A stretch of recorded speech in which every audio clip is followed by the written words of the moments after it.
Alright, so I said I would wait a few days before making kind of a second video explaining, not explaining, but debriefing this past race in Wisconsin. So the reason I'm doing this is because 5 minutes after the race, and in the race I swore I'd never do an Ironman again. About 8 hours after it, I was like, I don't know, maybe one day. And then a whole few days later, I was like, okay, I gotta do another one.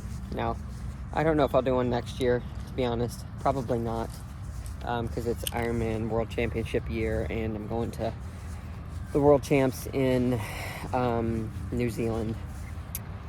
But, so the reason I say that is because I'm going to be sharing now some perspective on the race from Wisconsin, now that it has been several days further from the initial breakdown. So I kind of have been doing a lot of thinking and just trying to get my head straight, because I think I was sort of depressed for a couple days.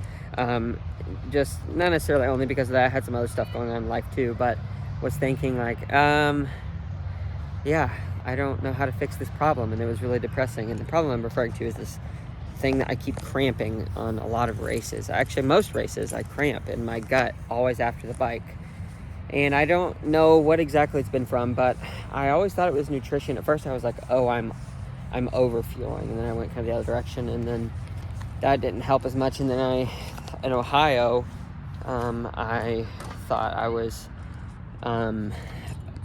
overfueling again, but then I was kind of underfueling because I ended up doing about 68 grams of carbs per hour, but a lot of that came from solid, and when I say solid, I mean like chews and stuff rather than just straight liquid.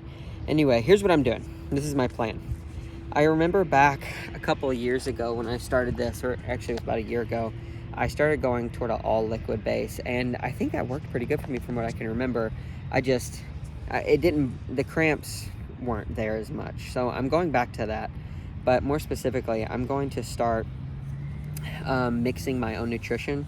So my buddy Jonathan gets pretty into this stuff. And basically what I'm doing is switching away from Gatorade Endurance, because that has a lot of extra junk in it, like dyes and stuff. Not that necessarily affects me, but it's more of a maltodextrin mix.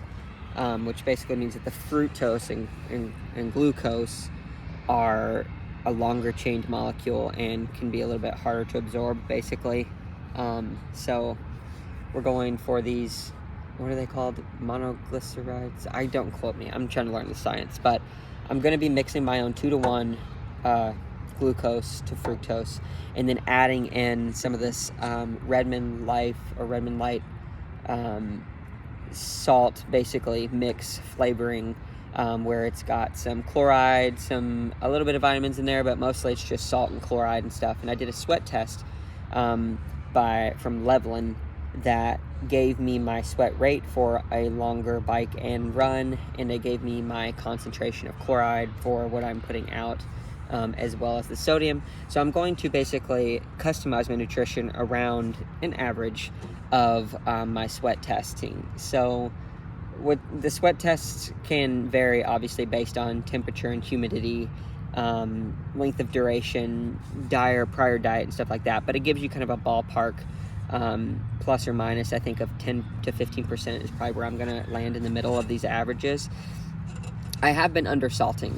With Wisconsin, I totally undersalted. I thought because it was cooler when we got on the bike, it was probably in the low or mid 60s to low 70s, and so I should have been taking, I have these 215 milligram sodium pills, and I was training a lot to take like 3 an hour, and for some stupid reason I was like, I'm gonna only take 1 this first hour. That was dumb. And then the second hour, or the second to 45 minutes to an hour, I took like 2, and then I don't even think I ever took 3 at a time. So that only adds up, if I did 3, to 24645 milligrams of salt per hour. And then I had about I think another 300 to 400 milligrams in each bottle, which I was taking that was about once every hour. I did pretty good with that. But the problem was my sweat concentration for the biking and running is about 2,000 milligrams an hour.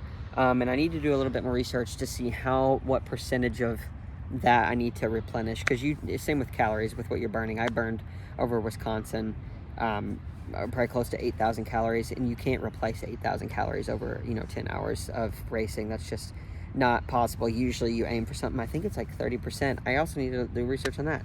But anyway, I need to be hitting closer to probably 1,500 to 2,000 milligrams an hour, I think, because in heavy sweat situations, because my concentration of the sweat comes out differently. And like some races I've had salt show up on my skin, other ones I haven't. But another reason I know that Wisconsin was a salt problem is because of two things. One, I had salt showing up all over me, and two, once I started to get behind, I couldn't take on more fluid. So once you get really dehydrated and you lose salt, your body can't really absorb that water. It's like salt cannot exist, or water can't exist in the body without some kind of crystalline structure. That is salt. So if you have that salt in your body, you have to bring in fluids to basically absorb it, and it's useful as an electrolyte at that point, salty water. So what I'm doing is this custom nutrition stuff, gonna give it a shot. I'm actually really considering racing this next weekend. Only thing is it's gonna be pretty expensive. It's like expensive. It'll be basically a month's worth of coaching income. But I really want to test this out. Now, it's only from today, it's a week and 2 days away, so it's 9 days away. Feeling pretty recovered post the race. Spirits are a lot better, but I'm just trying to think through, I just don't want to cramp again. That's basically it. Like, I know I can run quite a bit faster off the bike. Blue Ridge was the closest I've ever had to feeling like, okay, here we go. If I wasn't able to cramp, and I honestly mean it, I feel like I could run a solid 6:30 pace. Let's just say 6:40 pace in an half Ironman. For the fulls, I think I really can run close to 7:30, but I've got to get over this gut issue, because once you get a super tight cramp in your gut, it's just, man, it stinks. And I don't know if I ever find a super solution to it, but what I'm hearing from a lot of people is like, you got to take more carbs. So I'm going to give this a shot. I'm going to try customizing my nutrition, make sure it's easier to absorb, and do all liquid. And then on the run, maybe if I have to, I'll take in a gel or so, but it's only an hour and 30 minutes or so for the run. So really all I need to be taking is a little bit of something right as I start, and then maybe at like the hour point for the last 30 minutes. Before I was like every 4 miles, but I don't think that's what I'm going to do. I think that, yeah, we'll see. I don't know, actually, because I do want to get closer to 90 grams, so that would be quite a few gels. But I don't know. I really don't know. We're just going to have to see how it goes, give it a shot in one more race for the year, and then have some fun. I got some mountain bike races coming up, and I'll probably do some running races, just kind of chill for the rest of the year, and then get into strength training and try to build up for next year. We'll also do some VO2 testing.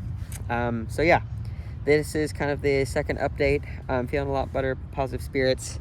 I'm about to go do some open water swimming out here at the dam. The weather is gorgeous. It's 3:40. And yeah, just thank you guys so much for following along the journey.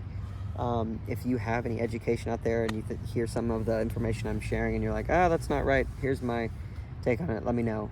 Because some people sit on the other side of the camp where, they're like, lower carb, take ketones, you want to increase fat oxidation, basically have your body use more fat to run longer periods of time, which honestly I don't really care which way to do it.